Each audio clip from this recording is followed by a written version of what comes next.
Good morning, everyone, and welcome back to 2214 Data Structure and Algorithms. And in this short video, we are going to run a review session for the last two modules of the course, namely the hash and also the graph component. Okay. Compared to the previous 8 modules, these two modules are higher level, which basically means it builds upon the previous 8 modules. Okay, so for example, the hash or the graph, you can implement them with different methods. You can implement with array, you can implement with two-dimensional array, linked list, hash map, array list, so on and so forth. So from this point of view, it is more abstract and it put more demand on your knowledge as well as programming skills. Okay, and before we start, I want to emphasize one thing. Okay.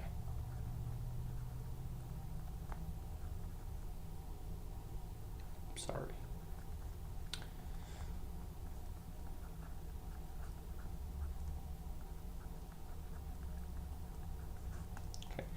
For both of the modules, when we talk about hash and a graph, we are emphasizing two things. One is about the basic concept, the other is the programming skill.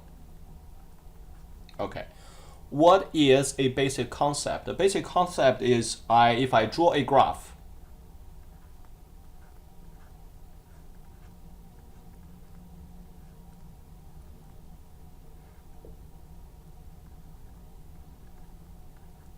so you can see this is, so basically I give you a graph containing 4 nodes A, B, C, D, and I draw a few edges on it. And I'm asking you, hey, is this a directed graph or an undirected graph? Is this a weighted graph or unweighted graph? These are purely concept, okay? So basically, if I give you a graph and ask you something about this, for example, is there a path that you can move from A to D or from Q to F? You can easily look at the graph and you can figure out whether or not there is one. For example, in this specific case, this is a directed graph and all the edges are weighted, okay? So these are the basic concept.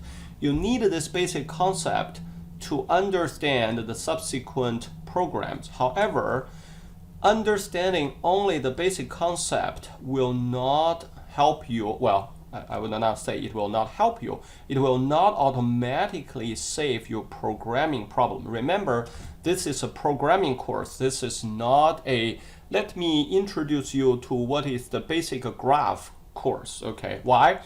I draw any graph with directed graph with 10 cities and a bunch of edges among them. And I grab a 5th grade kid. I said, hey, can you find me a path from the city Chicago to city San Francisco, just a 10 city map.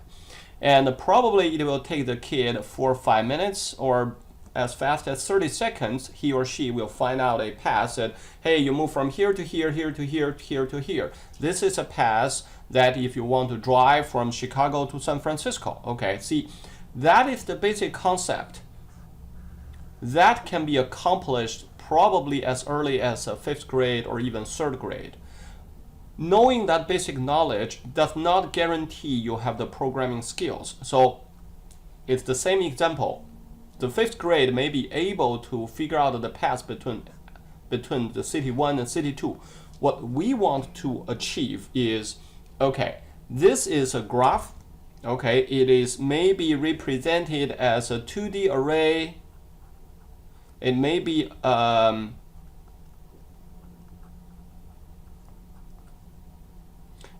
represented as a 1D array of linked list to remember who are the neighbors. It doesn't matter whatever the input is. And I'm saying, hey, this is a 10 by 10 matrix, and I want you to figure out what is the path between city 1 to city 8. And your program should do it, not your brain do it. Okay, so I want to emphasize these two things. Okay, so first let's talk about the hash. The hash, for the basic concept, you need to understand what is the hash and what is the goal of the hash. Okay. So we discussed part of it in the earlier videos, but basically when you talk about a hash, you do want to remember a few things, okay? So basically, you are going to put the elements, oh God,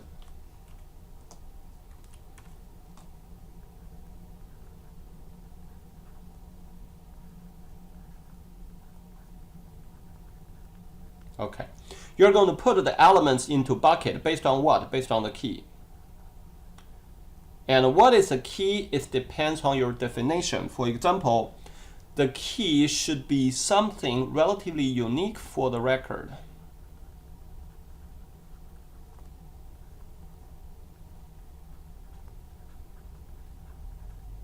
Or the element, whatever you call that. For example, something unique will be the student ID, will be SSN, and will be your car plate number, your driver's license number, your passport number, so on and so forth. You name it, okay?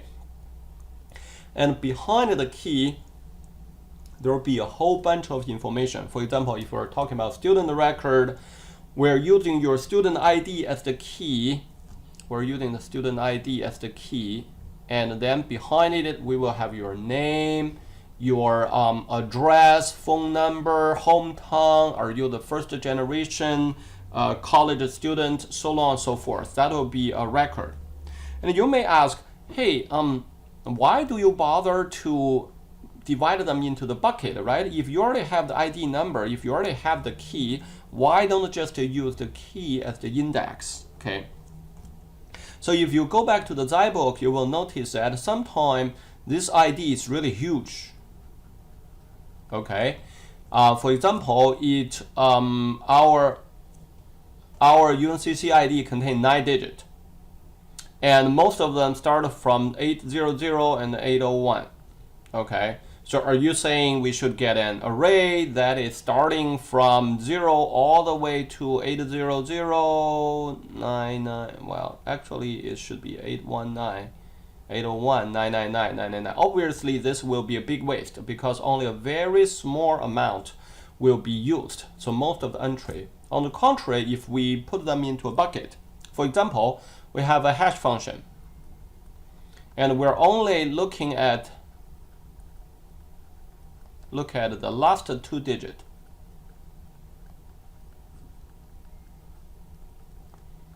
of your ID. Then it will automatically divide, it will create a 100 bucket. Why? Because it starts from 00 to 99. Okay, if you only look at the last 2 digits, there's no way you can do higher than 99. Okay, so in this way, it will automatically divide the student into groups based on the last 2 digits of their student ID. Okay, so here there is a minor thing. I don't know why does this thing come up. There is a minor thing we want to understand. The ID is unique, but after the hash, after you put them into the different bucket, there will be collision.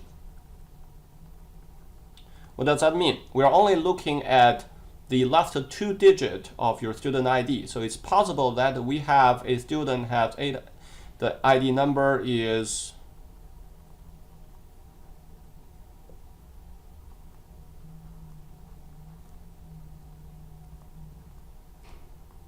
so we will have 2 different.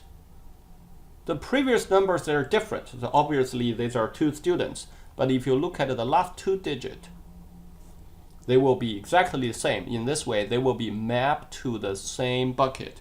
So why do you want that? It will drastically improve our search speed. And also, if we are looking for some common properties or connections among the records associated with the key, the hash function will be very helpful. Okay. So this is something about the hash, and make sure you understand what is the key and what information is stored. And from the programming wise,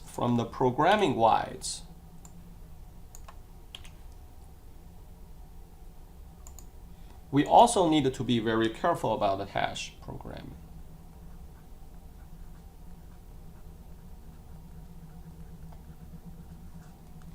And more specific, in this course, we care more about the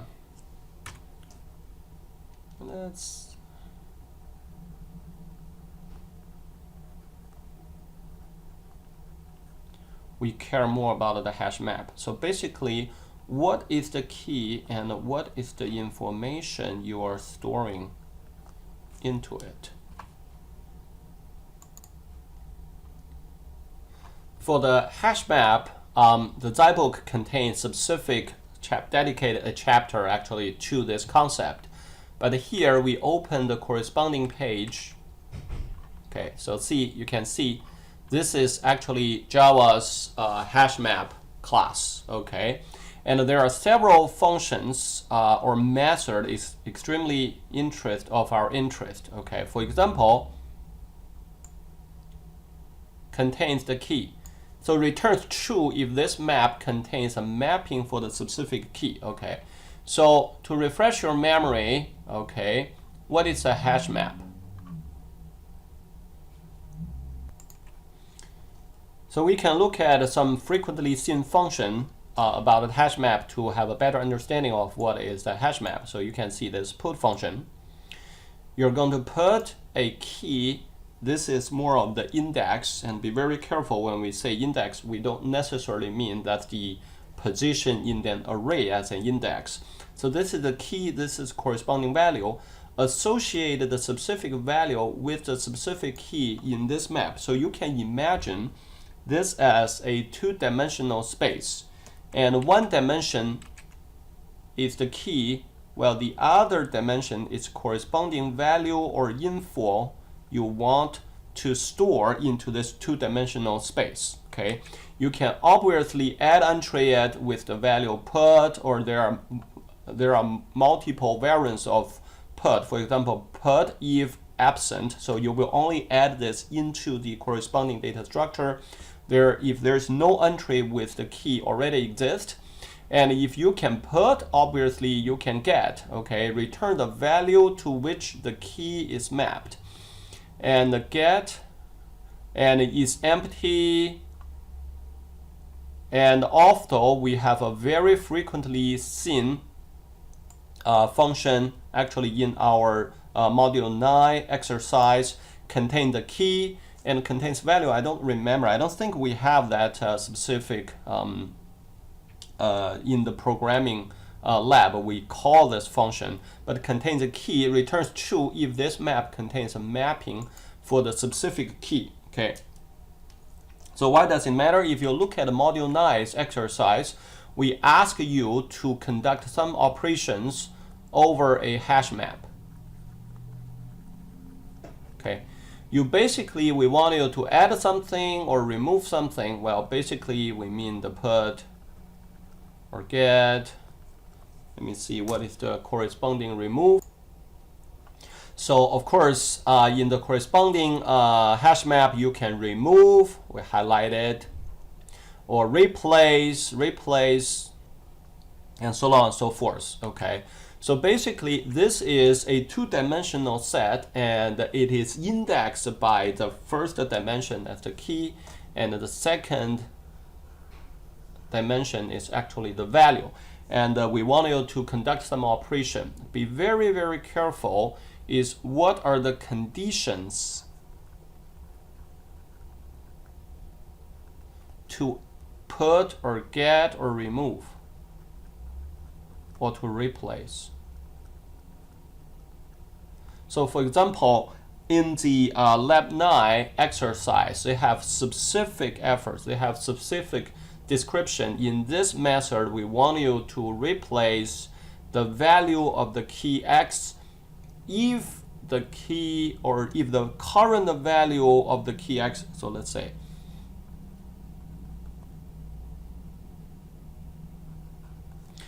this is the key, this is the value. Okay. In some of the exercise in the programming lab, we would say, hey, if the key x already in this hash map, so that basically means you probably will refer to the function contains, which basically means we can see whether or not it's already there. And then if we want to do something to the value y, you probably need to get the value and then put it back in. And before you put it back in, you need to put some operation in it. For example, we want to change y to 2y, okay, 2 times y. Okay, so basically, before you conduct a corresponding operation, make sure you understand what is the condition. What is the condition, okay?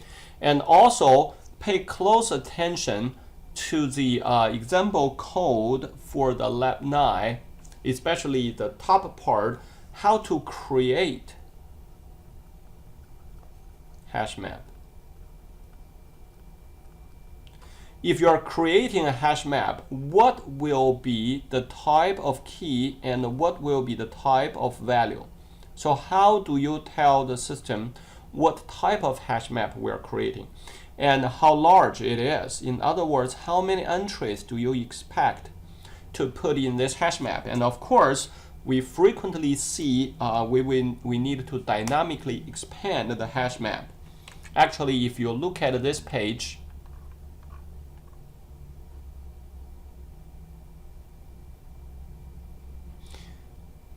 an instance of hash map has 2 parameters that are that's very efficient. One is the initial capacity and the other is load factor. Initial capacity is how large when you create this hash map, and the load factor is how full is your hash map already, okay? And actually they have a separate paragraph discussing the usage of load factor, okay? So basically, I do want you to achieve, or to for the hash part, make sure you spend time on both the basic concept as well as the programming component, okay? So this is a programming course, and I do not think that we can test your programming capability purely by giving you 30 multiple choice question and asking you, hey, how full is this hash table?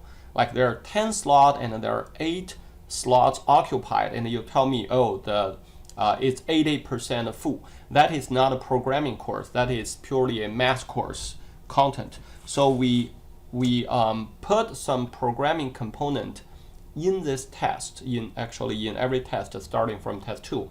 So make sure you spend corresponding time over that programming part, okay, to prepare for this test. Okay, so we will stop here for the hash, and in the next short video we're going to discuss the graph. Okay, later.